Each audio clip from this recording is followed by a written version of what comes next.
Welcome to the show, brother. Good to see you, Richard. Good to see you. It's been a minute, and good for you for having a show.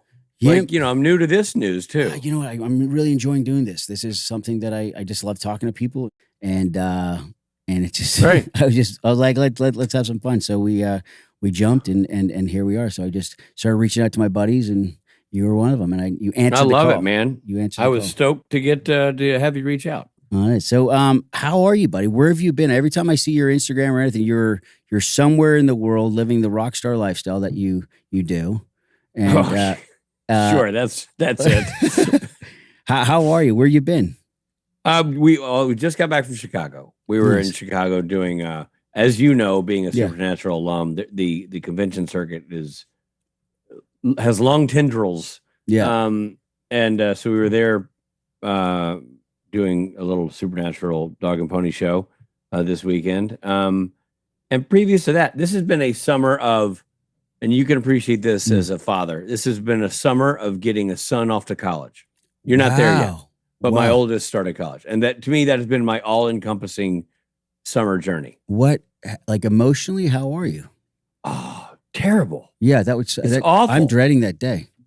And you know what sucks is that, like, I feel bad because we live in a podcast world. Yeah. You know, my dad didn't, your dad didn't, but we do. And we're also, guys who can have a podcast and have people listen to it. So, like it or not, my son's going to know about my emotional journey. Like my dad kept his bottled up. Yeah. But mine's just going to be out there for everybody to analyze. But I really, like, man, there's not much I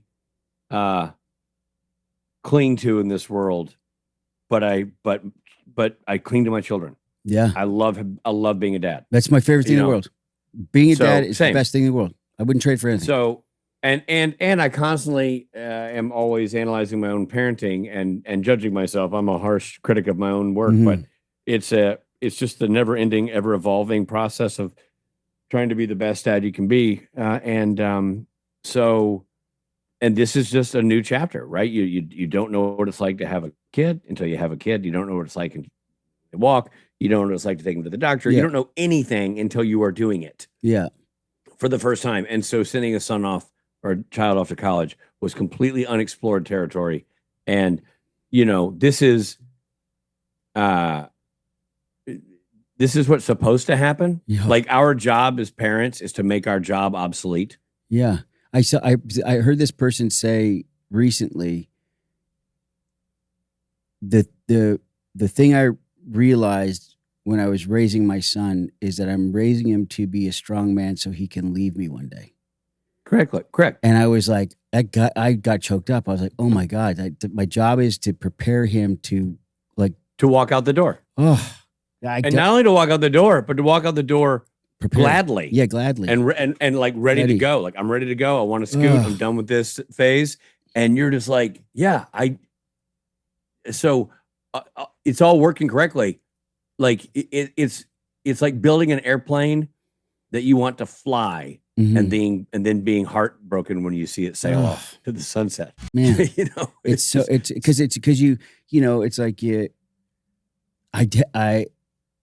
there's like moments that you're like, man, I was away for this. I was, I was working on this, and yes, and you're going like, I wish I had you can't. It's time just goes through your fingers. You can't hold on but to you it. can't.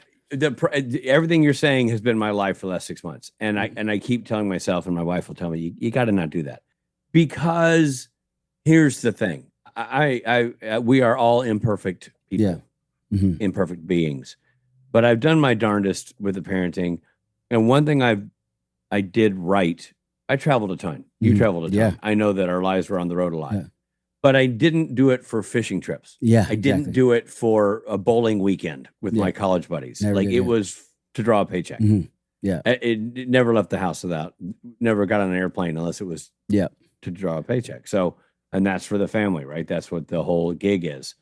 But nonetheless, it prevented me from being the T-ball coach I wanted to be, or prevented me from having a hand in an Americana father-son relationship that I had wished for. Truth of the matter is, whatever your father-son relationship is exactly what it's supposed to be. because everybody's job is different, and Yeah. Were you close with your dad? Good. Were you close with your dad? I was. Yeah. Yeah. Yeah. I was close. He didn't travel that much. He traveled some, but not like I did. And this was in Nashville. Yeah, born and raised. Nashville. Can we start at the beginning of your journey? Let's do it. Yeah. Yeah. Just because my brain just went there. So tell them, these are things I don't know about you, Rich. I want to get to know you. Was music first or was acting first? No, acting. Acting was first. Music is a hobby. Music to me is like pick up basketball with your buddies. Really? I've been. I wish I could say that though, because for me to like I can drum a little bit, but like you guys are good. You're a good band. Like thank you. You're not like a hack. Like just pick it up. You guys like legit music. It's good. Thank you. I appreciate that. Well, we try, and I'm smart enough to surround myself with people who are better than I am. That is the key. One of the marks of a good leader is being the worst one in the room. So I have I played in bands. I started playing guitar when I was like 13, 14 years old, just for fun. Exactly. No dreams of being a star. Just wanted to play parties and goof around with my buddy, and that's exactly what we did. We were in a cover band. No, you did a cover band? We were a cover band. We were like playing, the old time rock and roll stuff for high school parties. And then we went to USC for college, Southern California, not South Carolina, and had a band there again, just for fun, like a blues band, just a bunch of guys. It's just always been something I've done. And the second there's been somebody, and this rarely happened, but somebody is like, man, we got to get signed. We got to like play, I would bow out because I'm like, I'm just not, the acting is hard enough. Yeah. Like I was already starving in one field. I didn't want to starve in two. Yeah. So, and I know where my strengths were. Like I'm also wise enough. I feel like pushing yourself is great, and I'm all for it. And I tell all the people all the time, go for it, reach for it, dive in, right? But I do think there's a certain amount of realism that has to exist in one's personal journey if you want to try to succeed. You got to find your lane. You know what I mean? Like if Southern boyish Richard Speight is starting a career said, no, I'm only going to play street thugs. I would never have made a nickel. Yeah. Like I'm narrowing my focus. So, you would be a great street. I would totally catch you as a street club.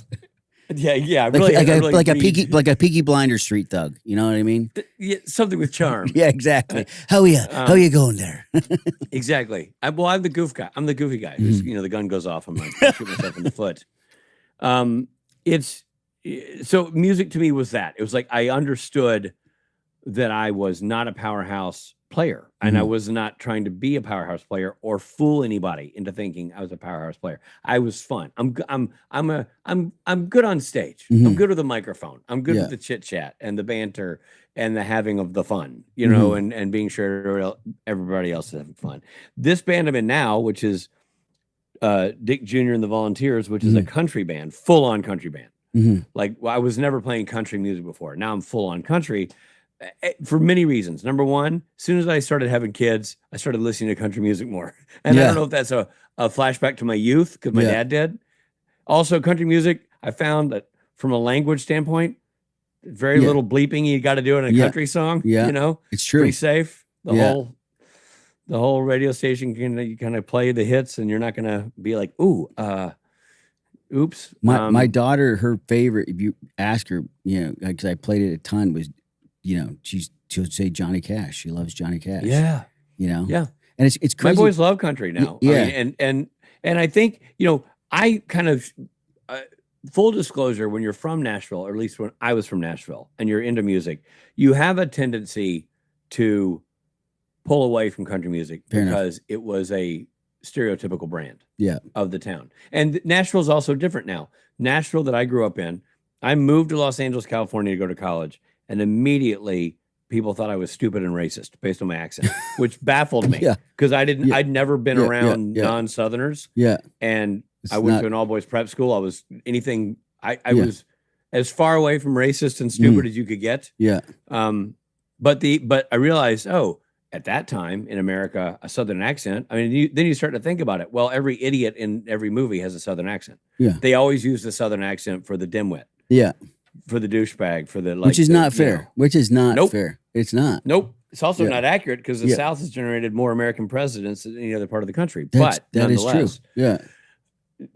All that to say, along with the charm and the manners and all the old school things that people find delightful about the South, there was that little bit of a thing. So I kind of that stereotype also made me kind of reject country music as a style that I wanted to play. Mm-hmm. I came back to it as a grown man. I hadn't been in bands for years. And when it came time to start another band, the guys I was starting it with were like, dude, we gotta be a country. Like, this is what you are. Can I throw this out there? Do you think maybe because I think the good country, like outlaw country, they're telling a story of a life lived. I think when artists tell stories like country, like maybe you just weren't ready to tell that story. Like you've lived a pretty fucking awesome life. Like you've been through some things. So like good that you're telling the story now. Maybe maybe that's how I found you again. You're ready to tell that story, the country story. I think that's a very astute point. And that goes part and parcel with what we were just talking about earlier, parenthood and those chapters of life. Have you written a song about your son leaving yet? No, dude. I mean, I have not. And I don't know if I'm ready yet. Oh, yeah. You know what I mean? Yeah. Because you hear those songs. I'm going to, full disclosure to you, I went to the movies on Friday night by myself. When I was in Chicago, I was killing time. I went to the movies by myself and sat in the theater and cried at every parent-child moment throughout the whole movie. And that's not a surprising revelation until you hear me tell you the title of the movie. It was Conjuring 4. That's not a movie you think of as being a tearjerker, but I sobbed my way through Conjuring 4. Was the top of your popcorn wet, not from the butter, but from your tears? Yes, it really, I was a mess because there's a daughter in there and it was the parents and she gets to, it's like, and I was just, and I'm sure people around me thought I was on some kind of narcotic. This guy's coming down off something. Yeah, he's definitely, this guy's licensed this shit. He's crying, sobbing during the Conjuring. He came to Conjuring 4 to sob it out. That's crazy, man. Yeah. So maybe you're right. Maybe the stories I'm telling now make more sense. But I will say this: that's why I love country music. Yeah. You just said something that I think is where, as a creative person, country music allows you to be funny, angry, patriotic, resentful, in love, heartbroken, all the things, whimsical, direct on one album. 100%. You can hit all of those notes on different songs, and nobody goes, well, that's off brand, because country is that wide a lane. Yeah, a dog, a truck, a beer, and a broken heart. Yeah. Exactly. That's kind of the spectrum of life. You're gonna touch some of that in some way, shape, or form. Whether it's a truck, or you could say, an electric truck or a Tesla or whatever it is. But you're gonna have. But it is kind of a universal thing because even people who don't get, like, they're not from small town America. There's something about that struggle or that joke or that date gone wrong or that marriage going right that people relate to. Yeah. There's a song that I believe it's the guy that's married to Faith Hill. Kimberly Williams. Faith Hill. Oh, okay. Tim McGraw. He has this song, and it literally, I'll get choked up thinking about it, but it's about daddy's little girl. And he talks about his daughter. Oh, daughter. Yeah. Oh my God. And it just talks about all that. And it's like my daughter, my boys and my daughter, like I'm saying, like, I can't, and I'm at the point in my career too, where it's like, there's no assholes allowed jobs that I'm doing. And anything that I go and do, I gotta be able to look at my kids in the eye and say, I'm leaving right now. But what I'm about to go do is going to be for you. And I know I'm going to miss the game. I know I'm going to miss this, but I know it's something that is going to change your life or it's going to make you good. But it's like to miss anything of them, it's got to be fucking worth it. It has to be. I know. But the other thing is, I mean, you could tell me your opinion on this, but sometimes, man, like I remember one time an offer came in for an indie film and the decent paycheck, not great, but a decent paycheck, nice, limited, couple 2 weeks away. Yep. And it was over the weekend, and I read the material, and my agent called me on Monday. She's like, all right, read the material and we'll talk about it. And she goes, so what do you think of the material? And I go, does it matter? Kind of. I mean, because like it wasn't horrible. Yeah. So, and at that point, I got kids. I got mouths to feed. Yeah. Like I have a responsibility to go do the job. I'm like, does it matter that it's not my favorite thing in the planet? Yeah. I said, are the people decent you're talking to? Is the check going to clear? Is the check clearing to clear? 100%. Yeah, it's true though. It's like it is, you know. And look, we've been very lucky in our careers to have the careers that we have. But you do, as humans, have like, I'm sure you and your wife have had this before. Like you go on a vacation and you're like the first couple of days, you're like, oh, this is so good. It's just you and your wife. And then by like the 4th or 5th day, you're like, man, I can't wait to get home to my kids. Like you're 100%. Like, you're like, I don't think it's 4 days. I think it's like 48 hours in. Yeah, and like you're FaceTiming the kids. And then they're like, oh, hey, we're busy. I'm like, hey, whoa, where are you going? I'm gonna talk to you. It's like, for sure. Oh, it's they're a moving target. Yeah, I know. It's always me who's like, hey, what are you doing? Yeah, trying to leave. So when did you move to LA? Like, what was the college? Like, I mean, sorry, not to LA, but when was the acting gig? When that bug hit you? Like, when were you just like, I'm gonna like? When I was a kid, man, I did local theater in Nashville. Mm-hmm. So I had 2 older sisters who did theater, and they did dance class, and so I started doing dance class in theater. I was like, oh, Fred Astaire, Gene Kelly, my favorite. Singing in the Rain. I broke the tape watching that. Yeah, I wanted to be Fred Astaire as a kid. I did tap dancing. I really wanted to be Fred Astaire. Me too. Oh my God, look at us. Yeah. So I wish I'd never quit, by the way. I wish I'd stayed in the tap dance lane. I'm bummed that I Do you remember stopped. like when like Tony Danza and Sammy Davis Jr. and they did like, and the guy that did what's his name? That young Gregory Hines? Yeah, God.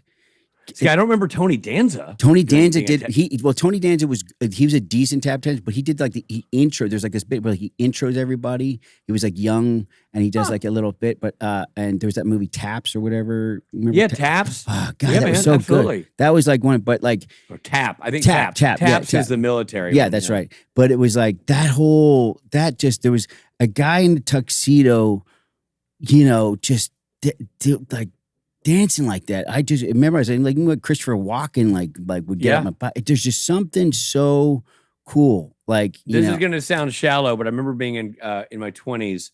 I'd long since given up dancing, and I had a friend who was a choreographer dancer. She was very incredibly talented, and I'd go see her shows. Like they'd be a performance, and there'd be tap dancers involved.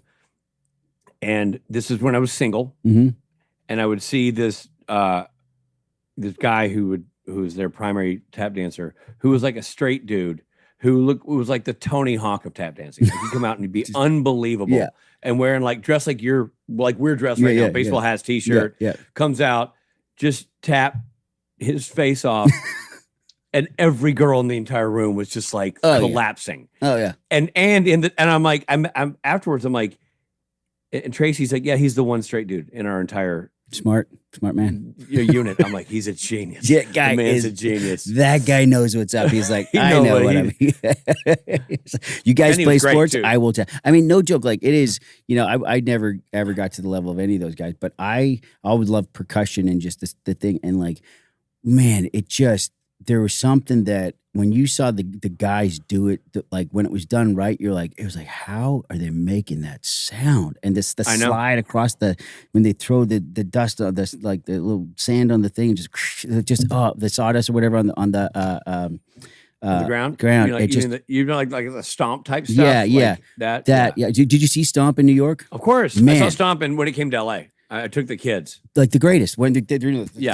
This thing here, I was like, what's it with this weird slap thing back and forth? I was like, how does the body just make that sound? It was like, dude, it's amazing. Also, how do you decide, like, hey guys, you want to grab a couple of long handled janitorial brooms and put on a show? Yeah, somebody was taking mushrooms. What? I can tell that. You guys like, I got an idea, guys, follow me. They saw somebody sobbing at Conjuring, and they're like, hey, this guy, like, this weirdo. They would have heard like drip, the tears, then ruffled this thing, the drip, drip, drip, pop, drip, drip, chew, pop, chew.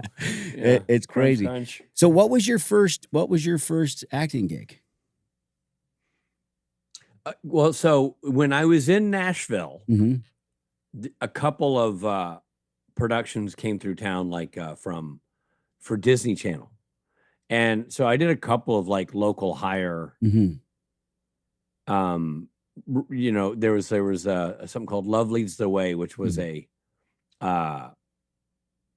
true story of the first seeing eye dog in America, and the guy had been Morris Frank was the real gentleman's name. He was from Nashville, even went to my high school. So he told his life story at the Disney Channel movie, and I played some kid part in that. And so I would do like small, a couple scenes here, a couple scenes there, because again, the talent pool in Nashville is very small, especially the kid acting pool. So getting local work was apparently pretty easy, because I've watched some of these things and I'm horrific. So I was no prodigy. I think I was just the only guy in the room. Yeah.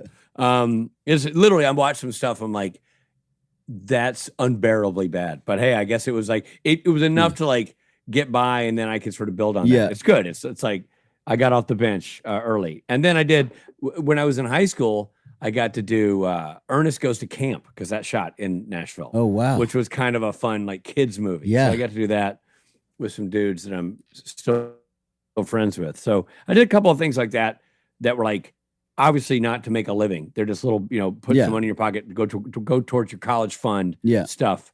But they exposed me to being on a set and the audition process a little bit.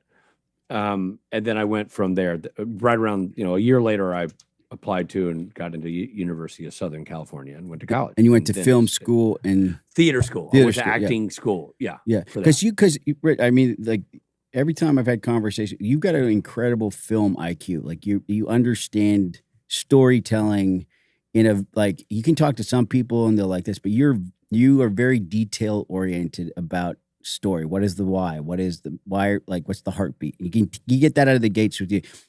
So, and that's not like, I don't think you can't. You either have that or you don't, because you can look, and I think that's probably why you've gone off in so many different directions in your career. But like, you've got this brain and able to recall, or the way you tell something is from a very, you understand the POV of what you're pitching. When did that sort of? Have you always just been able to? Is that how you saw storytelling, That's a good question. I do think there's a certain amount of, I agree with you that some of that is in your DNA. Mm-hmm. Some of it. You just see, you know what I mean? You see it different than a lot of people I talk to.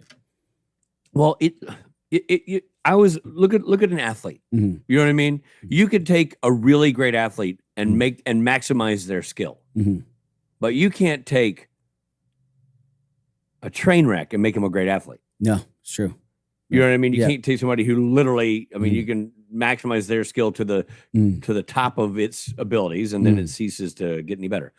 And I think my brain, I've always had a detail brain for that kind of stuff, for that kind of detail for sure. You're very detailed. And also for this weird way, I think this kind of goes in hand of being of loving music.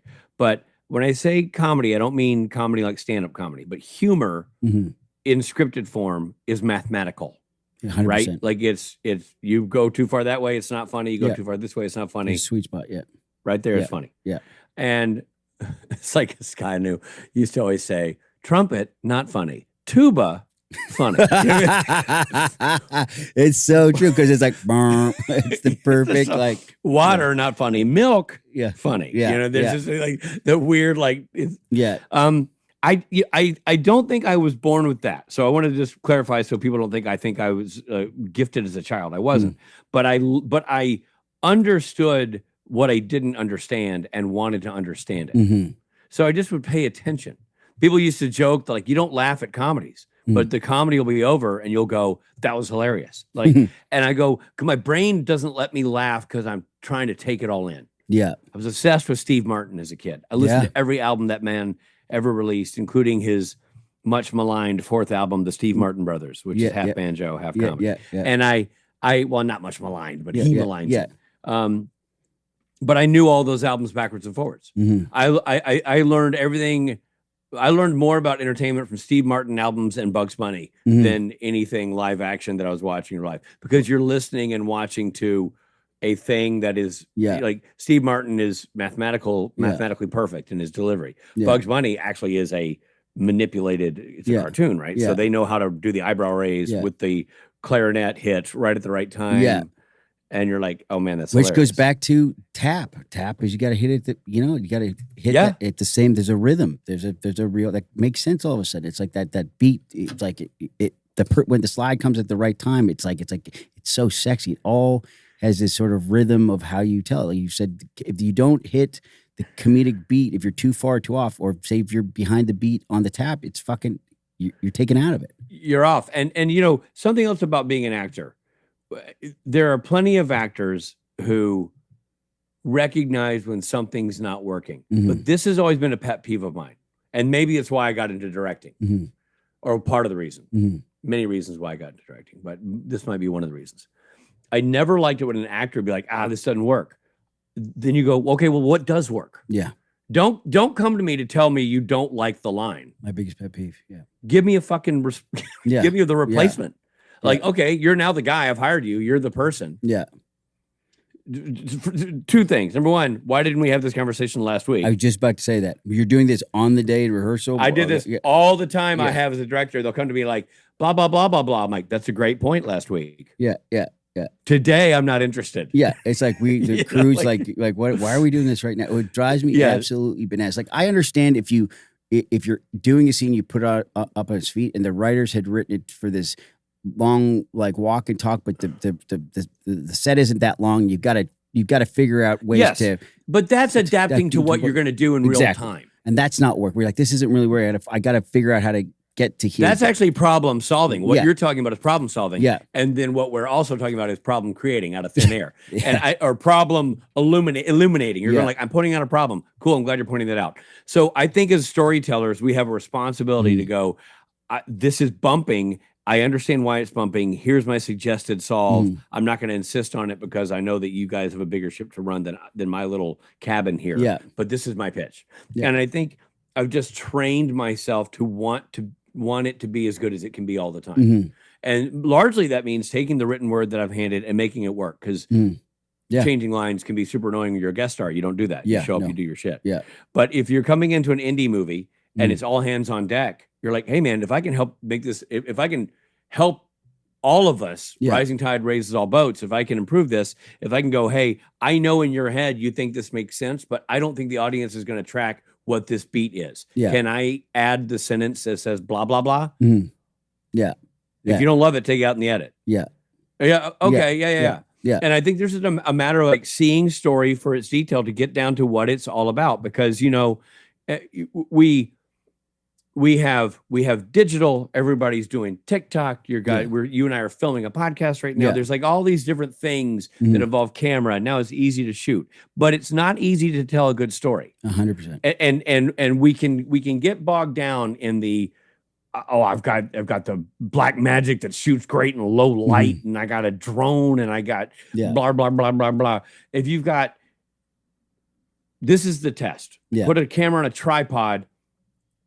Put two actors on a wooded path, 50 yards back, make them good actors, give them a good script, and have them walk towards camera, do the scene. Yeah. The audience will be on the edge of their seat. 100%. Take two crappy actors and/or a crappy script and shoot it with a drone, a follow camera, a dolly, a helicopter shot. You still have shit. It doesn't matter that you have all the tools. You have shit. Yeah. So it has to start with the story making sense. And it has to start with people who are handed that story, understanding how to interpret it and deliver it. I had this conversation with my buddy the other day about, did you see the latest Superman?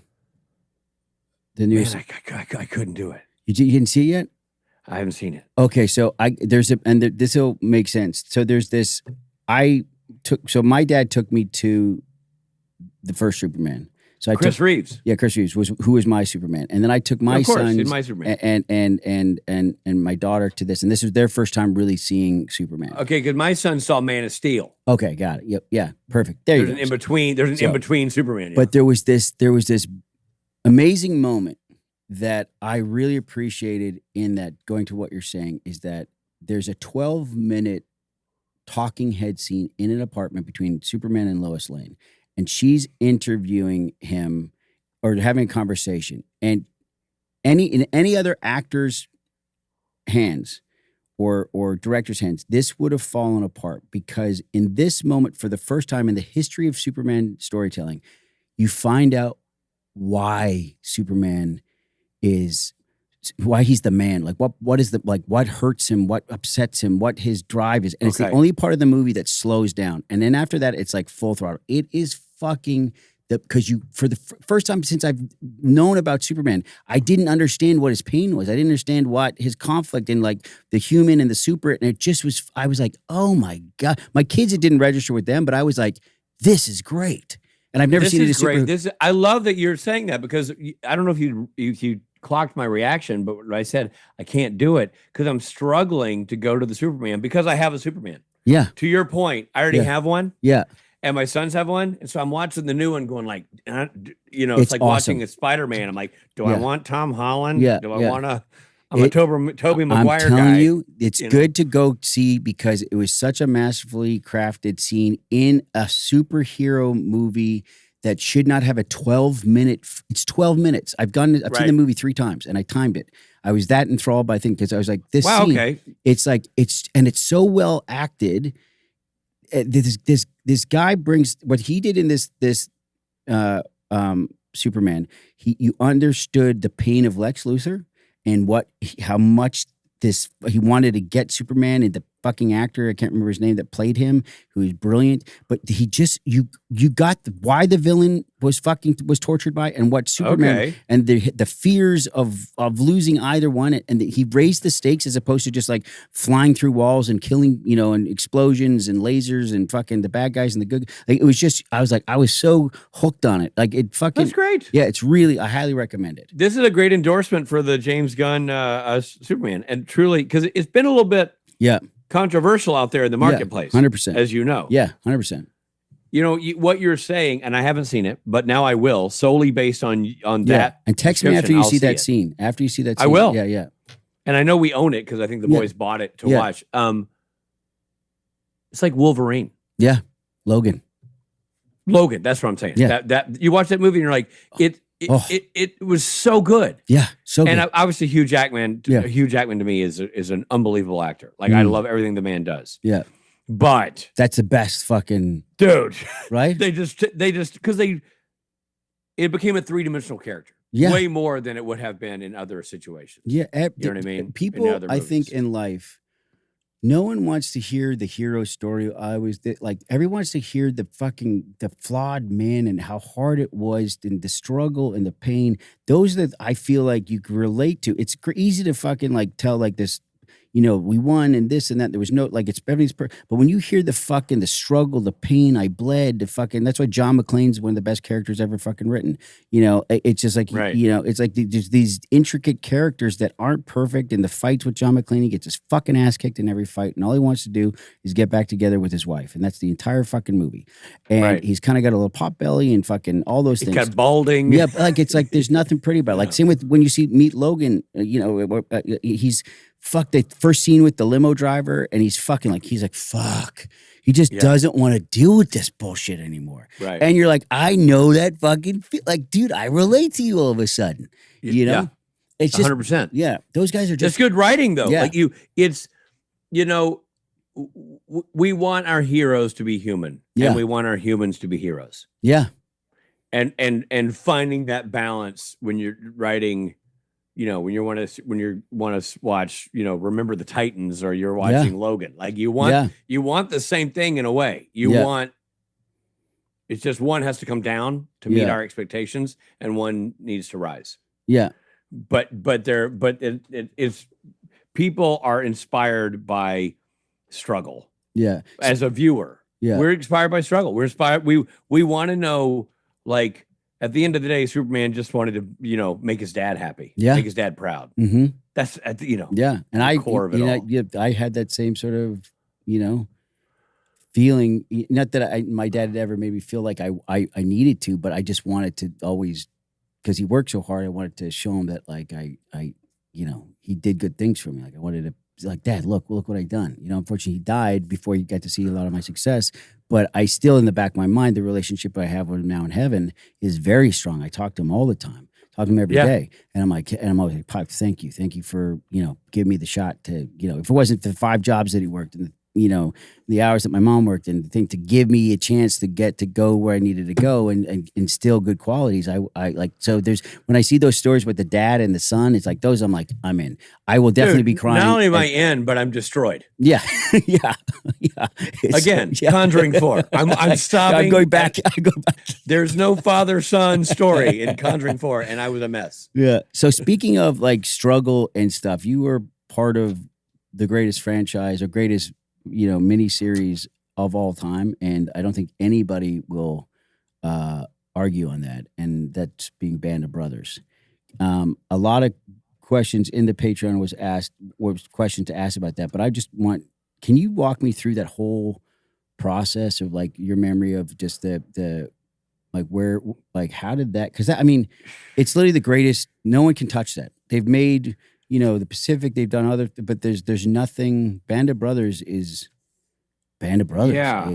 It's literally, but what's great about it is it shows these fucking guys that are just guys struggling and the hardship. I think, Band of Brothers works on so many levels. Mm-hmm. And let me say, I agree with you. And that might sound like, whoa, you're in that. You can't say that. I can say that because these are real men. We were just the conduits to be sure their story got told. Mm-hmm. It wasn't like we were inventing the wheel. Mm-hmm. We were reenacting the wheel. Mm-hmm. Other guys did the real work. Yeah. So that's one of those experiences. I'm looking at the movie of the poster of it right there. Yeah. That's one of those jobs. I will never have anything that touches it. No, but not just as a job, not just because we were in England and blah blah blah. It affected everything that touched my life after that. It affected how I view myself as an actor, as a man, as an American, as a patriot. It affected everything. Because you guys got to walk down the streets where those things happened and got to see. When we did the like the premiere press tour, right? And stuff, we went to France and all that, and we did, but we shot it in England in like towns that had been reconstructed so we could blow them up. But what was critical is that we were talking to the men during the whole time. So like, look, I auditioned like everybody else in town for that, with no thought that I would ever hear again. Went on tape, and that was that. Months later, I get a call back. I'm like, huh? Oh, and I remember because it was right around Halloween. And I had just done an indie film that was one of the worst experiences of my life. And I literally was thinking about quitting the business. And I know that sounds like a cliche, but I was like, man, it was awful. I was treated like shit. It was shit. I hated everything about it. And I'm like, I just might not be my what I want to do and what's available to me to do just may never line up here. I may need to rethink this. And then I get this call back for Band of Brothers. And it's burned in my brain because I go in, I'm doing this scene, and I see, Tom Hanks go through the lobby to the room, as you see, like he'd gone to get a coffee and now he's walking through, and I start to have a nervous breakdown. I'd freak the fuck out. I'd freak out. Yeah, because this is Tom Hanks, like he just done Philadelphia, or like it was like he was growing his beard for Castaway. Get the fuck out. So he was in the middle of losing weight with a giant beard. Oh my god! So he comes through, and he's a tall guy. Tom Hanks is not a small fella, so he's tall, and he comes through and he's got a giant beard that no one has seen yet because the Castaway is not out. So you're like, whoa. And then he's walking back to the room, and you're just like, I start to have a real anxiety attack, a real panic attack. And then I talked myself, I had enough time. Luckily, I didn't get called in right then. I had enough time to talk myself down and say, then fucking quit, man. Like, if you can't do this, then walk away. put the paper down and leave. This is all happening before you go in. Yeah, this is me in my brain. And I'm going like, I was like, dude, you just did something terrible. You said you wanted to quit. Now you're getting handed something cool. If you literally aren't, I hate to use this term. I know it's not, it's cliche now, but you're not man enough. Yeah. Like I know that's not PC to say now, but that's how I've thought. Yeah. I think in the 1970s, 80s, 90s vernacular. And I'm like, quit, man. I played high school football. I was shitty at it, but I played. Yeah. And on the rare occasion I got in there to play, I had to try to, I was the wedge buster. Yeah. You got to hit the first guy in the column. Yeah. Give your running back a shot. Yeah. Like if you're not willing to like just run full tilt and lower your shoulder, then get off the field. And I was like, this is your get off the field moment, or shut the fuck up and go in there and do I can't believe this is the conversation you're having while people are walking around. And I have angry coach, like my inner monologue coach guy is an asshole. That is awesome. He's a very angry coach. You're like, shut the fuck up. I kind of was. Like if I said it out loud, like, no, you're a puss. Oh, sorry. Excuse me? My fault. So I go in, I get called in there. And how many guys are like paint their, so there's a lot of people around? I'll tell you something. I don't remember that. I don't think there were many. It was one of those things where I think they were giving everybody a 15-minute slot. Oh, got it. So got it. You weren't like bombarded. Yeah. Yeah. You weren't, it wasn't like 15 guys who look like me sitting around in a circle. Was Jimmy, there might've been was Jimmy Mattio there? No, I saw him later. So this is not the last step. Got it. This is the intermediate step. So I go in and it's Meg Lieberman, Tom Hanks. Oh God. And shit. And Tom's like, hey, thanks for coming in. Hey, looking forward to this. And he says, I don't want to sit here and just like watch you act. So I'm going to read with you. I'm going to be the other guy. What? And I go, okay. And then he goes, do we have sides? And so Meg wasn't expecting that. So Meg's looking around going like, yeah, hold on. I go, here, take mine. So now I give him my sides, which is like your safety net. Your blankie. Yeah, your blankie. Yeah. Your blankie. These are your blankie. Yeah. Like you're holding them on like your good luck charm. And I hand him the material. And we do the scene, and the scene didn't have a button. It kind of had like a end. So I had just decided I'm going to add this line at the end just to give it a close, so we're not just sitting there staring at each other. And so we do the scene, and I say my last line, my last little quip, and Tom laughs at it because it's, unexpected. I don't remember what it was, but something, character appropriate, but witty. And he's like, that was great. Thank you so much for coming in. And Meg goes, well, there's a second scene. And Tom goes, forget it. The kid hit the ball. It's over the wall. Some other kid picked it out of the parking lot and put it on his mantle. He's good. Get out of here. Now, that was awesome. But I'm also thinking I'm wrong for the role. That's what I would have went the same place. The bad coach would have been like, you fucked up, buddy. He just wanted you fucked up. I would have beat myself up the whole way home. Well, I didn't beat myself. Here's the thing. I didn't beat myself up because I actually felt like I did well. Like I was like, okay. Or let me put it this way. I felt like I did what I wanted to do. Yeah. Right? When you go into those rooms in the old days, for. pre-self-tape, you pre-game as much as you can. Yeah. And I felt like I delivered, especially given the fact that I almost defecated in the waiting room. I dodged that bullet. Yeah. And went in there, gave Tom Hanks my sides, did the scene. I'm like, you know what? That went as well as, and I went home, and I remember telling my roommate, I'm like, either one of two things happened. He really thought I was great, but not right for the role. Yeah. But loved my work and was super complimentary. And that means a lot. Yeah. Or he is such a kind man. And I was so wrong for the role and so awful that he lied to me to be sure I didn't leave the room feeling bad about myself. Yeah. And I'm fine either way. Yeah. Either way, Tom Hanks is a mensch. Yeah. You know what I mean? What a great guy to do that. Yeah. And so I'm like, I kind of like was at peace with that. I'm like, if that's the last audition I ever have, I'm good, man.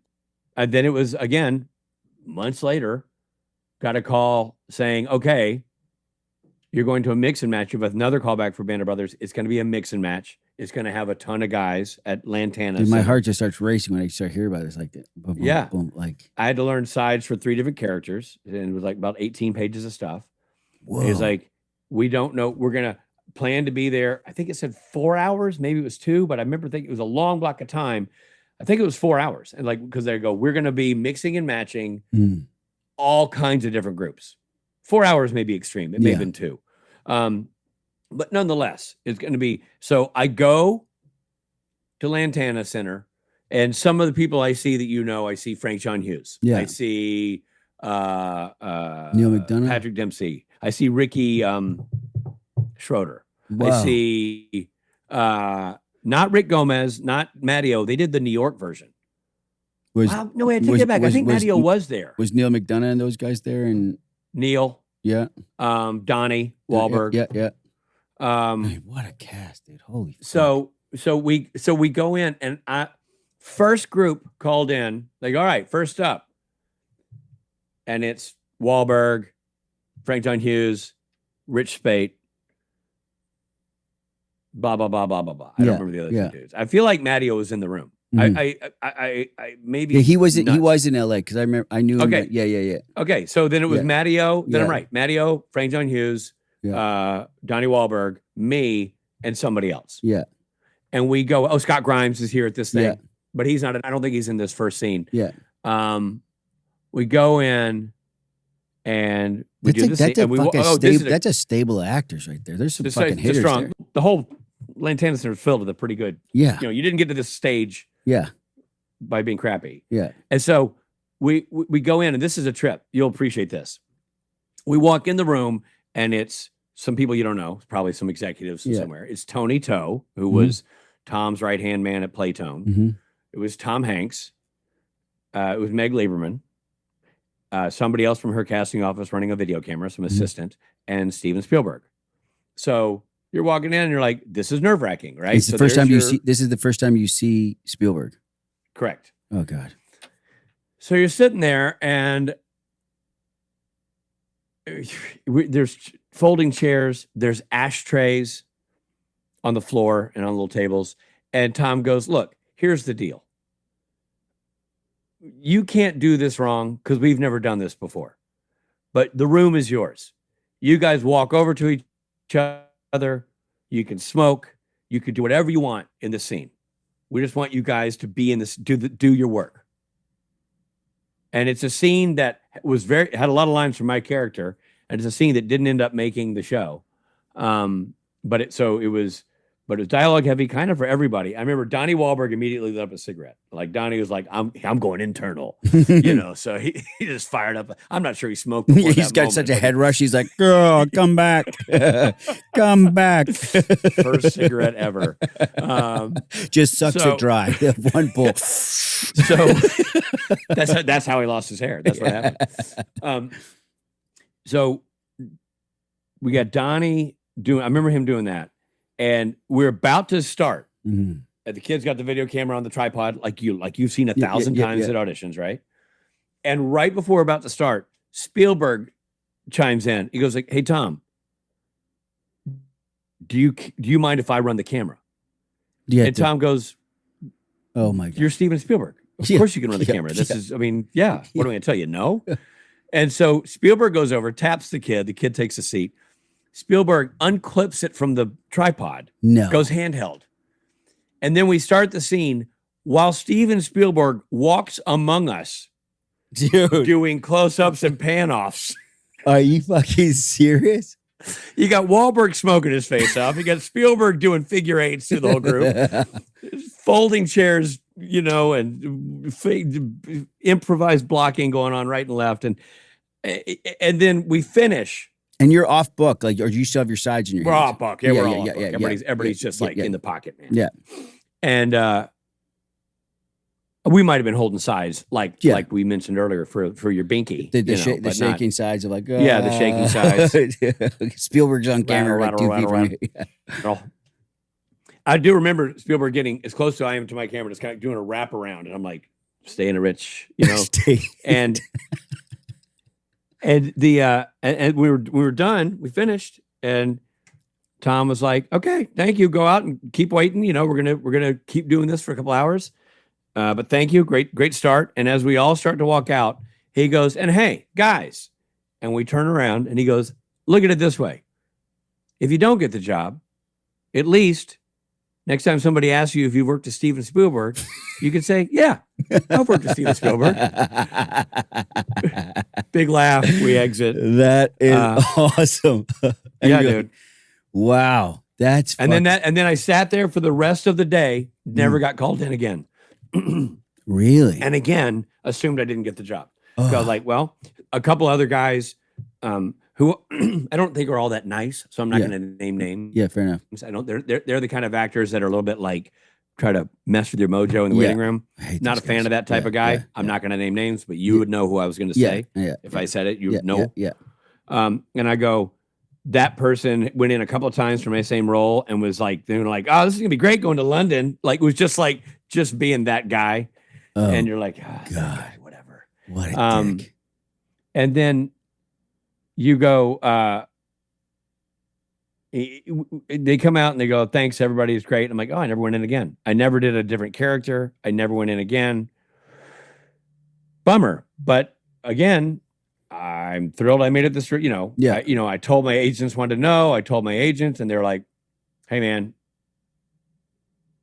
you got this far. This is a home run. Yeah. You need to like do a victory lap. This is amazing. Yeah.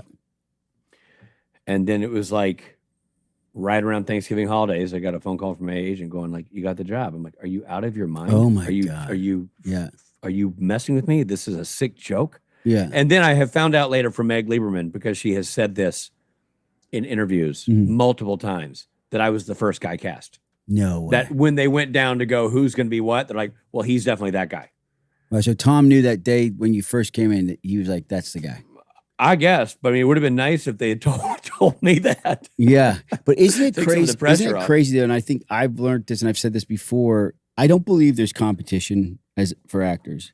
I believe when you're in the room, now that I've been on the other side and watched people come in audition, when the guy walks in the room, he walks in the room.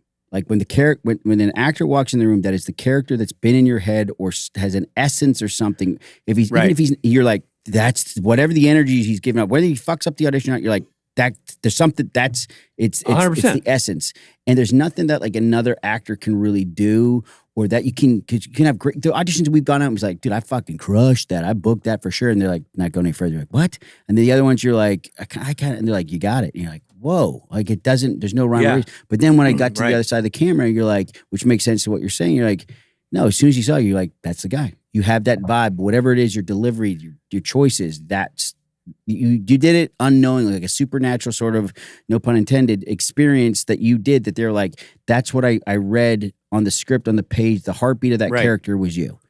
Well, you said something that's so true. And because I've been on the other side many times now too, as a director, and what you realize, and then you start to realize it about yourself, if you're a performer, is that every performer comes in with a baseline. Yeah. It's their humanity. It's who they are. It's who you are. You walk through the door and immediately, and it can be sometimes an amazing amount of talent that's just wrong for that role. Yeah. But like you go, I'm intoxicated by that energy, whatever that is. Yeah. I've had actors come in and mess up the lines so badly, and then I cast them, and they come in and the first day they're like, "Thank you, I fumbled the line so badly." I'm like, it wasn't a memorization exercise, man. Yeah. Like. I get it. Nerves got you on that one line, but everything else was exactly what you were supposed to be doing. And auditioning is an art form, and being like, it's stage art form, skill. On set art form, and auditioning is a fucking complete different bag of chips. You know the analogy? I'll give you the analogy. This is the analogy for anybody out there. Acting on set, in my opinion, is playing basketball. The ball comes to you, whether it goes to your right or left, you don't know. It's going to arrive from a different player, and you're going to grab it and do your best to either dish it off or shoot it. Auditioning is a free throw. Yeah. You're going to stand there with everybody staring at you. Yeah. It is. Yeah. And prove that you can withstand the withstand the pressure with like your own internal metal. Yeah. Do you prefer the world we're in now of self-tape, or do you like going in the room? So I'll give you the answer that is got a caveat to it. I like self-tapes. But here's why I like self-tapes.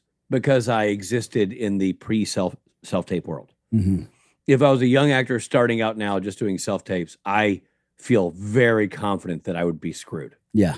I booked a lot by being good in the room. Yeah. And being adaptable by going in, reading, and then like, here's a different character. Go in the waiting room. Yeah. Come back in 10 minutes. Yeah. 100%. That was my sweet spot. Yeah. Because I learned really quickly Mhm. and I could improv a little bit.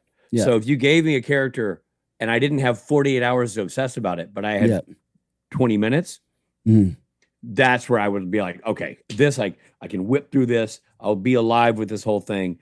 And I felt like you don't get that in a self-tape. You don't get, you know, and you don't get the there's also an energy, and you know it, of like, do I want to be in the foxhole with this guy for 6 weeks? Yeah. Yeah. You know what I mean? Like, do I want to do a pilot with this guy that might get picked up and we're like now in Vancouver at the Sutton? Like, Sutton Place, the Sutton. Do I want to be with this guy? Like, there's an energy. Yeah. From Band of Brothers, like when you guys are obviously out there, you're in London, you're having the time of your life. I mean, you guys also, some of the actors that grace that screen, even they're like one episode or a scene or two, they've gone on to be some of the biggest stars. Like we are the American Graffiti for British actors. Wow, that is so true. Yeah, I mean, it's the who's who of who's famous from the UK. Who you got? Tom Hardy? What's his face? Tom Hardy. Yeah. James McAvoy, Michael Fassbender, Damian Lewis, who apparently hated doing Band of Brothers. Apparently it sucked for him, which I totally respect. It was a real testosterone soup up there. But dude, the stories that Mattio told me of just like, because Mattio's such a tank. He's just like the little pit bull. That was a real. Hey, dude. Hey, have you seen his movie? Pep? Yeah, I saw his movie. Man, is it not? You're in it for a second. No, I'm not. I'm not. You're not. No, you're in the short. You're in. You're in the short. Yeah, You're in the short one. Yeah, yeah. No, I saw it. Ron's in it. Yeah, Frank's in it. I mean, it's just I could not be more proud of that guy, man. I mean, for Featherweight. It's called Featherweight for anybody listening. Yeah. Go rent the Featherweight. To see how hard he worked on that, and to see, good Lord, to see how like we all like. It's hard to even to explain to people listening that it what he did and what he accomplished, and then for it to. It's one thing, getting a movie made, but then for it to, you hope that it's good and get to receive it. And the tour that he got to go on to the festivals, it was like a guy like Mattio. I could not be more happy for him to get that, for the work that he did and the ups and downs, the financing, losing the financing over and over and over again. He's a journeyman with a capital J. Yeah. Mattio. And I will tell you something. This is one of those things that I'm glad my sons aren't attracted to this business. And this is case in point. Yeah. There is no reason why Jimmy Mattio shouldn't have been working as a top 3 call sheet number every day of his life since I met him, since you met him. Yeah. He is remarkably talented. He's unlike anybody I've ever seen. Ever. Like, he's his own brand. Yeah. He's committed to the craft. Yeah. He is focused, he's professional, and he's just great. Everything comes out of his mouth. You're just, and that's when you realize there's a luck component. 100%. That's when you realize that this is not all talent. Yeah. This is not all talent and drive and moxie and chutzpah. Yeah. It's also, there's a sprinkle of luck. Yeah. That I think, and I do say Jimmy Mattio, how he looks now with the gray hair, he's like a silver fox. He's a handsome dude. It's the best. He's better looking now than he was. He's like an Italian like Richard Gere. He's just like he's just got this like he's. I know. He like did you see Penguin? Yes. He was like, unbelievable. Like fucking great Penguin. Yeah, like, you see him, and then you see Rick Gomez, who looks like a prehistoric animal. He's let his hair grow, and his beard is so huge that you're like, it's a woolly mammoth, knockoff. And do you guys all still keep in contact, the Band of Brothers? We keep in pretty good touch. We don't keep as in touch as we used to. It's life. I should say this. All things considered, we keep in good touch. Yeah. But COVID kind of killed the annual barbecue. That kind of fell asunder. But there isn't a time I go to England that I don't see Rick Warden and Damian Lewis. Yeah. 2 of my closest friends. Love those dudes. Rick Gomez, when he lived in LA, I saw him all the time. Yeah. He doesn't live here anymore, but we still keep in touch. He's in NorCal? Healdsburg. Yeah, he's in Northern California. He just directed a movie that I went to see a screening of. I don't know when it'll be released, but it will be released. It's called She Dances. It blew me away. It's so good. You talk about father-daughter stuff. Oh God! Hang on to your toupee. It's does remarkable. Does he have a daughter? He does not. He has 2 sons. 2 sons. But he made this movie with Steve Zahn. Oh. And Steve Zahn has a daughter. Dude, big fan Steve of Steve Zahn's Zahn. daughter plays Steve Zahn's daughter in the movie. No. Oh, I heard about this. I read about this. Yeah. It's great. Yeah. It's great. That's great. And Rick directed it, and it's just great. Well, I got another name for you. Yeah. Who? Stephen Graham. Oh, wow. And Phil Bartini, who directed Adolescence, and you know, the guy who made Boiling Point and whatever, and Bart Rispoli, who produced Boiling Point. Those are all Band of Brothers guys. Wow.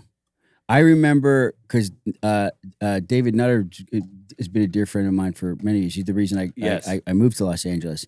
And I remember when Nutter was over there filming, and when he came back, he was just like, buddy. He's like, man, best experience of my life. Bet that was just like, you know, he'd never seen anything like that. Buddy. You know how Nutter is with just little glasses. Dude, like, yes. And you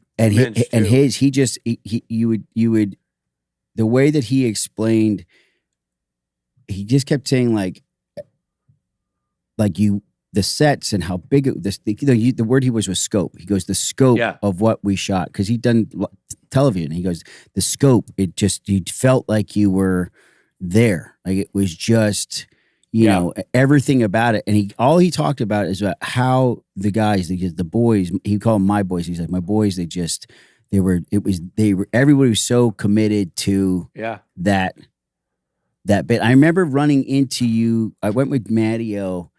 It was like a screening. It was like over on like Vine in Hollywood, up on like this bar thing, and all you guys came back. You all had beards, and you're all smoking in the back. And I was like, these guys are fuck. It was like Raging Bull Easy Rider. Like you just had all the beards and all scruffy, and you got. It was just we lived hard for 9 months.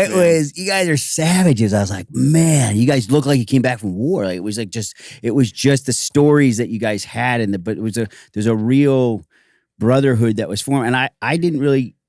I understood it, but I didn't understand it, like, you know, the responsibility that you guys had to tell that story, you know. Yeah, because these are real people. Yeah. People will say all the time to me, first of all, I want to correct one thing. Phil Barantini. I think I said his name wrong. I knew who you were talking about, though. Yeah. But this is a dumb thing. I'm going to be honest with you about something. Some people will see me who are fans of the of Band of Brothers. They'll see me at a convention for Supernatural or whatever.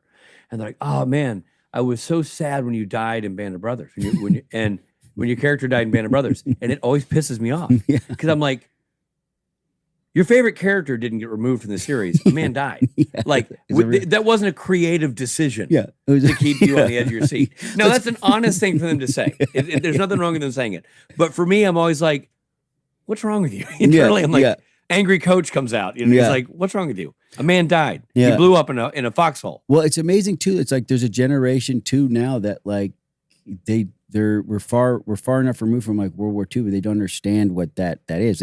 Some people don't even remember what 9/11 is. Like the generation oh yeah, that kind of like we're like it's removed. Like it was close enough for us that where it was really part of our like, you know, like Veterans Day, because when we were kids, the wars in Iraq hadn't really happened. So that was like Vietnam and Korea and all that. Those were sort of like what we talked about. But now there's been so many. It's so far removed. And unfortunately, actually, Gary, I was talking to Gary over the weekend, and he just did he's done 33 trips where he takes World War II veterans down to the World War II Museum in New Orleans. And this was the last trip that he said he'll do because there's not many of the guys are left, you know, and he like that it's so crazy when you think about it. Like, again, with time, it like that chapter will only exist in our memories. And if we talk about it and we continue to remind people of, like, that's when men were men. Like that's why I like the idea that they did that. Okay? So they being Tom Hanks, Spielberg, those guys are household names, have been forever, can do whatever they want with their money and their creative power. But they made From the Earth to the Moon. They made Band of Brothers, and they made Pacific. Masters of the Air. They continue to tell stories. Masters of the Air was fucking the close. Like, I would say that's a close second. Like I enjoyed. I haven't seen it yet. So I love like Memphis Belle. Remember that movie, Memphis Belle? Sure. So that was one of my favorite movies. But it was told in, I didn't understand the stakes of what these guys did. Like Memphis Belle kind of touched on it, but it really went into like the fucking claustrophobia, being stuck in one of those gunner things, and like just the fucking shit storm that these guys, like the rolling the dice of what it was. And there's one of the English actors that was really brilliant, and then this Irish kid, Barry Keoghan, I think his name is. Phenomenal actor, but they just like, it was just it captured a different side of that you almost wanted in a perfect world for your characters to like wipe, like if it was like just to wipe, like have a moment, like just, it would have been like, but it had the, not that I didn't enjoy the other ones, but this just had, it was new. Right, like the other ones, it was just a different war, but you kind of been down the road. But the air was a new space that different. And I think we're in a place technically where cinematically it could be told. Correct? Yeah, you couldn't. There's no way. You couldn't have done that 20 years ago. Yeah, there's no way. And then a lot of, I think there was only like 2 or 3 of those actual planes that could still fly that they had. So a lot of CGI, but it was like you didn't feel like you're watching CGI. It was really well played, and the fucking score, like the score in Band of Brothers, I still listen to all the time. I love score, and the score in this one, unbelievable. The score for Band of Brothers, Michael Kamen. One of the high points of the experience was going to the premiere in France and getting to meet Michael Kamen. I just met him on a train. He was standing there, and I go, "Oh, Mr. Kamen." And my wife, at the time, my girlfriend, she's now my wife. Like, she's a piano player. She's a fan of your music, and that score is just unbelievable. And I can't listen to the Band of Brothers score. It rips me up. It is a beautiful score. Mm-hmm. I can't watch Band of Brothers. Interestingly, I saw it when it came out. I haven't seen it again. And I started watching it with my sons, and I realized this is the wrong thing for me to watch with my sons. I know that sounds weird, but they need to watch it on their own. Yeah, it's too sensitive to me. Yeah. Like when they're talking, I'm like, stop talking.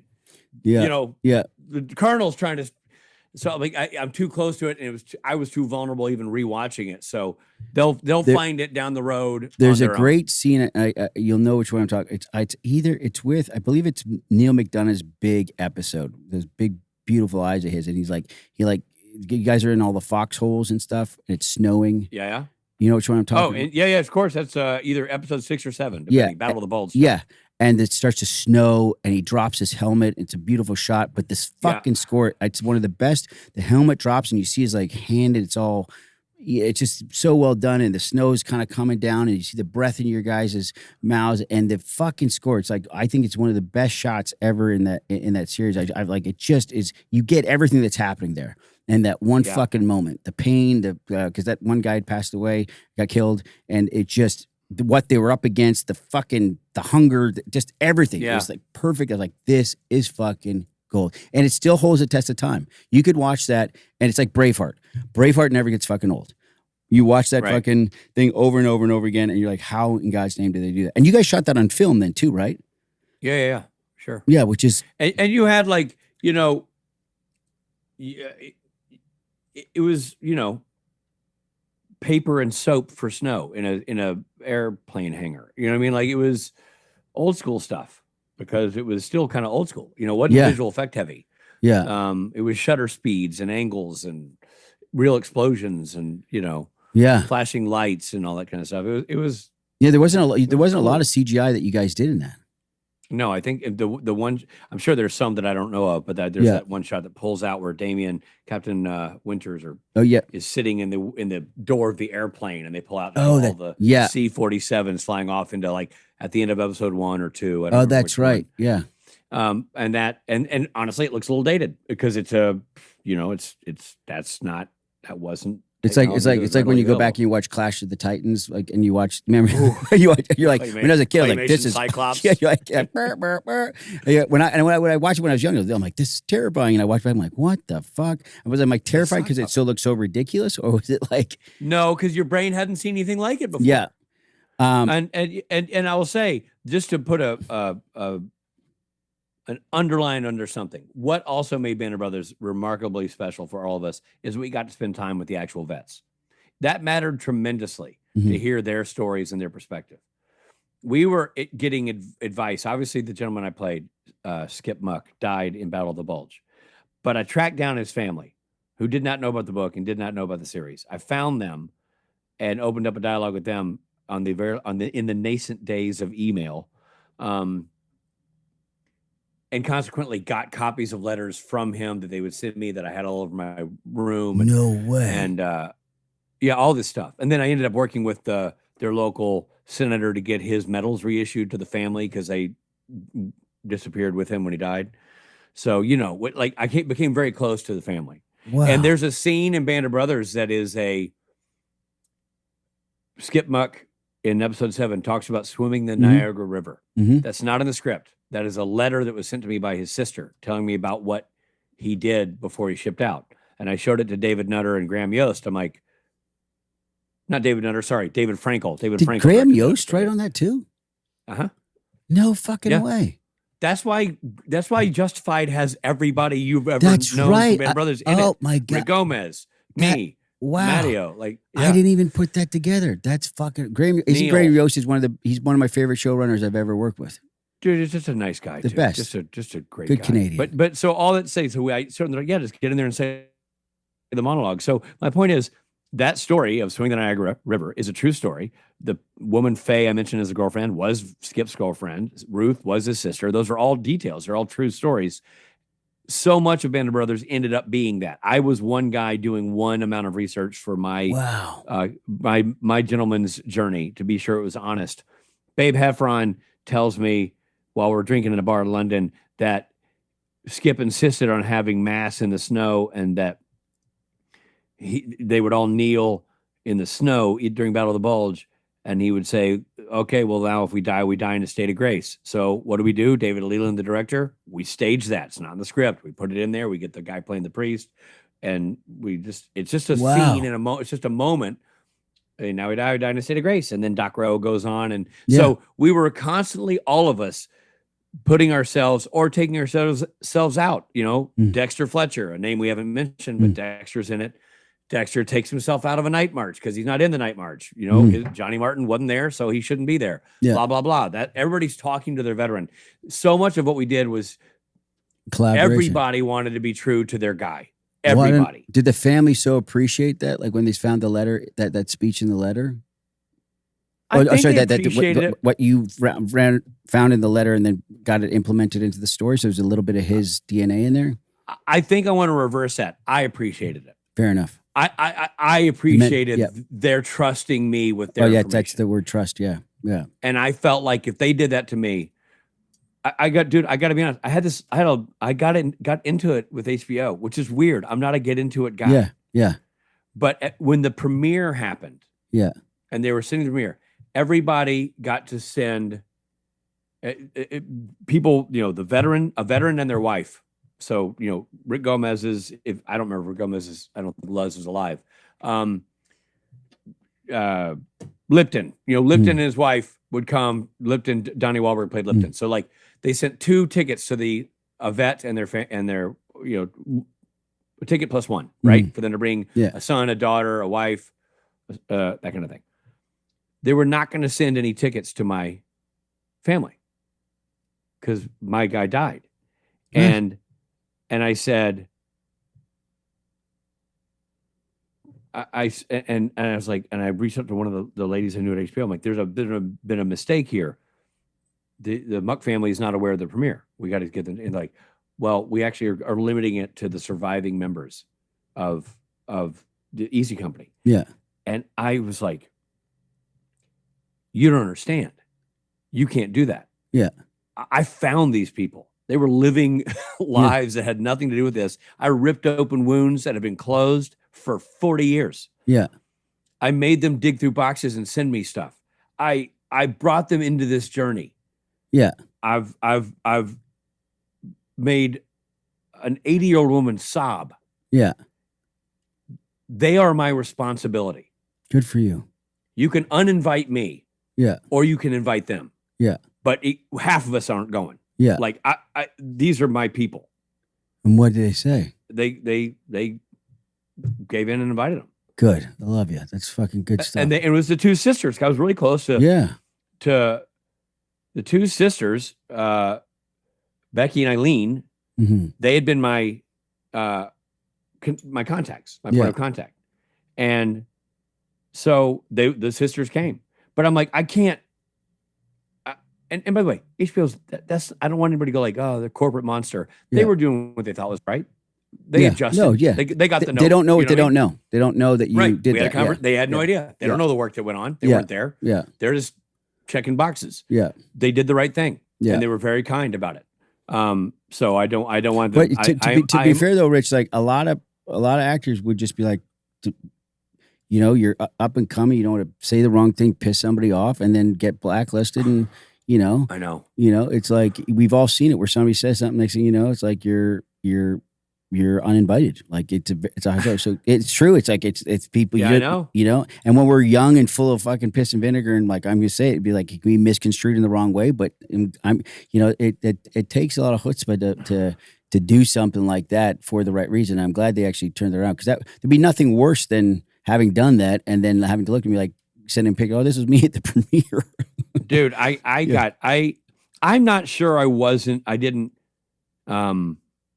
ruffle feathers while making Band of Brothers. And I know that sounds crazy, but I was so moved by talking to Don Malarkey and Bill Garnier and Babe Heffron and the original gangsters and watching these men break down, especially when they look at me, and now I look like Skip Muck. My hair is 1940s, and and in their brain, suddenly I become the guy, and they start speaking to me in like you, second person, like you and I, we blah blah blah blah blah, and I'm just going, oh yeah, cool, man, I remember that, and you're just going along for this ride. And I just remember Don Malarkey would be so emotional, and Babe and Bill, and I remember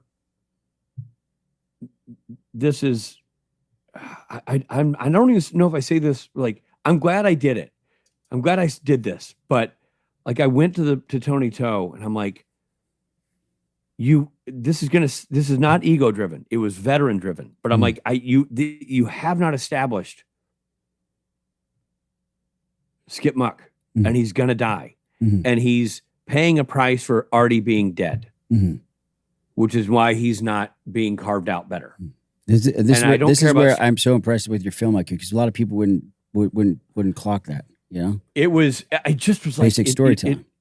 Storytelling. I mean, like there's a line in Band of Brothers where in the script I walked in. There's a movie theater, and Scott Grimes as Malarkey comes in and says, "Oh, Skip. Oh yeah. Where you been?" And the line in the script was, "Well, I was in Florida, and now I'm here." That was the line. Well, in my research, I had realized that I am not from Florida. Skip was from Tonawanda, New York. And again, this predates, people take the internet for granted. You couldn't just Google where was Skip Muck from back in the day. So I found out from Don Malarkey and all this stuff, where he was from, got in touch with the Chamber of Commerce of the city. That's how I tracked down the family, blah, blah, blah. And so Tom Hanks was directing that episode, and I'm like, hey, are you cool if I say the correct city? I don't want to take liberties here, but he's from New York, upstate New York. And so he's like, yeah, do it the right way. So I said, well, I was at home in Tonawanda, and then Hitler started this whole thing, and now I'm here. So I added that little like thing. And he's like, but it's being sure the details are taken care of like that. That's small. It's not going to bother anybody except for the family, because he's not from Florida. Yeah. So I got in this conversation, and I got to be honest, I thought I might get fired, and there were several guys with me who thought I might get fired. They're like, I'm not sure. Not because I raised my voice, not because I cursed, not because I said something I wanted to take back. None of that. But I brought something to their attention that could be perceived as ego driven, even though it wasn't. Yeah. And at the end of the day, two things happened. I remember I said that to Tony Toe very calmly. He had said something to Tom Hanks that I don't believe was favorable to me. I don't know. But I remember Tom Hanks coming over and going like, I understand some of you are upset about blah, blah, blah. And I'm like, oh, man. Oh, that's not what this was. Yeah. We're not, this is the job of my life. This is the assignment of my life. Yeah, yeah. But I'm like, okay, yeah. And I was like, and that's when I was like, I remember with Dexter, I'm like, am I getting fired? And Dexter was like, honestly, I don't know. Cool. So then Tom Hanks pulled me aside with Ross McCall and Rick Gomez. And he said, hey, tomorrow night we're shooting in a deuce and a half. We're shooting a scene that we don't have written yet. And it's got to have these 5 characters in it. And he had these 5 characters in a buck slip. And you guys are in the scene, but these are a couple of new characters. You guys want to take a crack at writing it? And I'm like, yeah. And he walks away, and Rick and Ross go, I don't really write. And I go, I do. I got it. So I went home. No and fucking way. Hammered out this scene. Where you just you had the cigarette in your mouth, like like Barton Fink. But so I wrote this scene. Had the Herb Seworth. It had me. It had Garnier, a couple of the other guys, and I wrote the scene, and I gave it to Tom Hanks per his instructions, or I give it, and he let it. He's like, it's good. Hand it out to the guys for tomorrow, or I guess it was 3 days later. I'm like, for those guys, and I go, with all due respect, I think if I do that, that's not going to go over well. I think if you like it and it's something you guys are going to shoot, maybe you have Amy, who is his assistant, like fire it off as pages and put it in everybody's. Very smart. Very smart. Me walking over, going like, hey guys, I wrote this. They're like, we're not going to get bent, Muck. Yeah. So I did that, and he's like, okay, good point. But my favorite thing was, he goes, back in the day, the military would make up rhymes. They might still do this, but so guys would not forget things, like kids, right? You learn it in a jingle. And so I put in there that we always were hammered about how in the military you need socks. You always take socks, right? So in the scene, I wrote this line. I like, remember, feet, hand, neck, balls, extra socks warms them all. And all the guys start singing, yeah, feet, hand, neck, ball, blah, blah, blah, blah. Well, I made that up. And my favorite thing was after when I was walking away from Tom, and he goes like, hey, the feet, hand, neck, balls thing. Is that really from World War II? Is that a real one? And I'm like, do you think it's a real one? He's like, good job. That's great, dude. So we shot that scene. So maybe by saying something, that's fucking unbelievable. That must. I mean, had you written anything that had been on screen at this point? I'd done one thing that had been an indie film. Ironically, the thing that made me want to quit the business was my own script that got made, and it was such an awful experience. But I mean, you write something, and Tom Cruise gives a stamp of approval, and then you go out and film it with your guys on.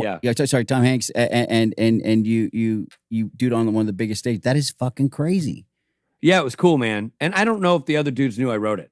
Yeah, because remember, it went through his pages. Yeah, so it was never like a thing. But but Rick did. I mean, some of my close buddies did, and I was always proud of that. I thought it was a good addition to the thing. I thought it spoke well of Tom's understanding of how committed we all were to say, I feel you have the skill set. You guys are in this world. You'll get this right. Yeah, because the scope on something like that, you have to, if you're not willing to, if you put the team around you and they're like, it's like a football team, like you were saying earlier, like you've got to be able to listen to what's happening on the line to understand if you're there's no way that those guys, especially because it was the first of its kind. And it wasn't like, and he found the right guys that are going to do the research and give honor to the troops. And then, for him to, again, he probably picked up your film IQ was way ahead that you could actually handle this. I mean, it's not like time to be like, yeah, go write this to fucking anybody. It was kind of interesting. I don't know. Your point is potentially valid. Or he was just doing it to get throwing a snack to a dog like a hush puppy and getting me to shut up by the campfire. Go over there, son. Yeah. Because I don't know. Because it was one of those things where I go, I don't know. I don't know if he knew me well enough to know that I could pull it off. I think he was kind of rolling the dice. So something else funny happened during the shooting of that sequence. I carried with me a lot. We all did disposable cameras. a lot of times just black and white disposable cameras. Mm. Because back then you couldn't pick if you wanted it color black and white. You had to develop it in the proper color. So, and because it was World War II, we carried a lot of black and white stuff. Mm. And at one point, Neil took my camera, with my permission. Yeah. And then the next time I see Neil, he comes over and, giant head and big piercing eyes came over and he was like, I think I may have screwed up. And he handed me my phone back like it was laced with, poison. Yeah. Not my phone, sorry, my camera. Yeah. He handed me the camera back like it was what do you call it? Like toxic, Yeah. Well, I'm thinking of 3 Mile Island, like it was nuclear. And he goes, I think I screwed up. I just was sneaking a picture of Tom, and he turned out he was peeing. When I took the photo. Oh, great. Thanks, Compton. So now I've written the scene for Tom. I'm in his good graces, but now I got to go to him. I go, hey, Tom, I'm going to go produce this. Neil just took a photo of you because it was out of a flash. Like Tom knew he took the photo. I'm like, it's my camera. I'm happy to toss this thing, man. Like I will smash this thing and throw the garbage. But apparently you were taking a leak. But Neil says your wang's not in the shot. I don't think Woody. I said hey, Woody. This is pretty Woody. And I go, yeah. And so he goes, just don't send it around or whatever. I'm like, okay.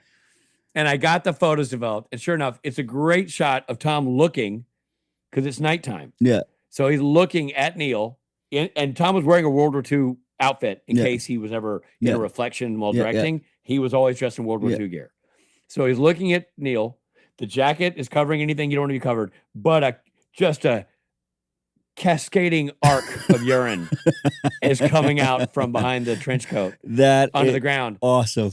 And I printed it up 8x10, and with my best penmanship wrote, Battle of Draining the Bulge, and put it in a frame and gave it to Tom. Did he love it?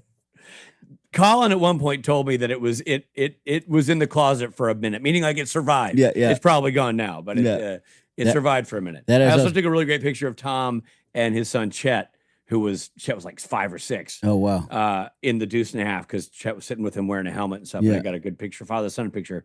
That I gave him as well. I mean, what a moment. We have a one fan question here. I just want to get that before I forget. On Patreon. Michelle Mitchell. Okay. She says, Richard is awesome. Okay. I met him in Nashville last year. A question. What was your favorite episode that you did on Supernatural? That's a tough question to answer because I had so many that I enjoyed, but I'll give you, this is my favorite. Just my imagination. And here's why. It was my first directing assignment on that show. Mm-hmm.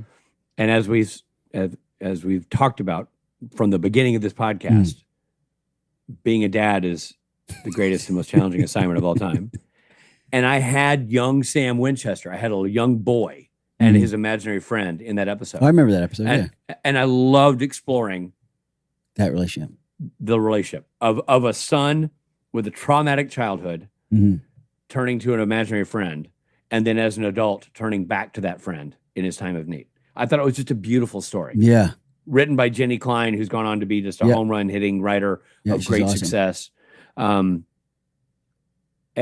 so, it's one thing to say, I loved acting in the show, and I had great moments of acting. But for that episode, I was involved with everything. I directed it. So I cast it. I was involved in everything that you're involved in when you're a director. And so I have a tremendous emotional connection to that episode of Supernatural for the business reason of being a first-time television director for it, but also the emotional reason of being someone who, as an artist and as a human, was very connected to the material and enjoyed bringing it to life. Oh, well said. Well, Rich, we will end on that. I just want to say thank you, dude. I fucking could talk to you for hours. You are same, man. You're fascinating. Same. I big fan of your work. You as a man, as a dad, all of the good stuff, man. And I'm looking forward to finding a project that we get to do together. For sure. Whatever it is.